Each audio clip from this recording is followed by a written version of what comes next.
the voters in Idaho, the voters in your district, were competent enough to elect you to the state Senate.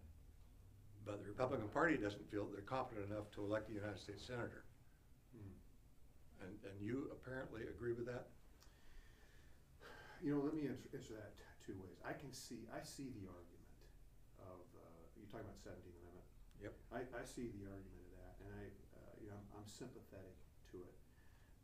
I'm a little bit cautious in trying to make that a priority, simply because, first of all, I think that there's an immediacy to some of the things that we need to deal with at the state level that just needs to be where my energy would go first, and that's where it's going first.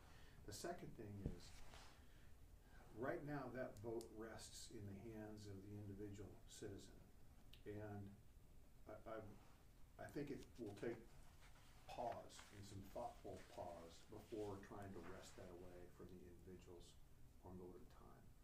So there's certainly room for debate.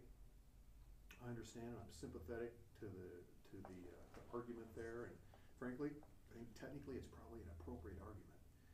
But given the scheme of things and the priority system that I see, that would not be at the top of the list for me to try to change. Well, what's appropriate about it? Because you talk about, you're thinking about why you favor it, and I mean, you answered the party questionnaire and said you agreed with everything in the platform, and that's one of the points in the platform. I don't know if it was published or not, but I did put a comment under that.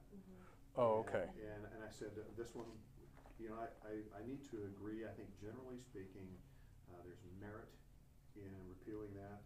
By the same token, there's certainly ample room for debate.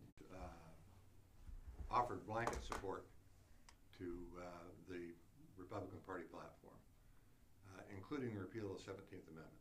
And in the eyes of some, if you take the closed primary and then couple that with repealing the 17th Amendment, it appears that there are forces within the Republican Party that really would like fewer people to vote, fewer people to be involved in determining the direction of the state than more.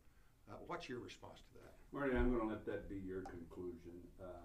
You know, I think anytime you curtail a person's ability to vote, to access the voting booth,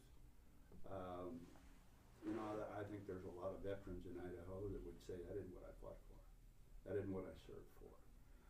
There's a lot of ex-legislators would say it's a mistake. As you know, or you should know, I fought the closed primary because I thought the closed primary was going to curtail voting in their primary, and it did. I think anything that curtails voting or people's ability to access their right to vote is a mistake. Thought so with the closed primary, think so with the caucuses. You know, a lot of people couldn't vote in the caucus. Fortunately, there was a lot of help. But you know, what do you do about the people that are absent, that are going on a trip, that are in the military service with the Idaho caucus? They didn't get to vote. What about the repeal of the 17th Amendment? Oh, you know, I suspect that there can be a lot of reasons for that. I would rather focus on I would rather focus on the 10th Amendment and asserting our sovereignty and asserting our states' rights where we have the responsibility to do so, and I think we've done that. So I would rather focus on the 10th Amendment. They want to have a debate about the 17th.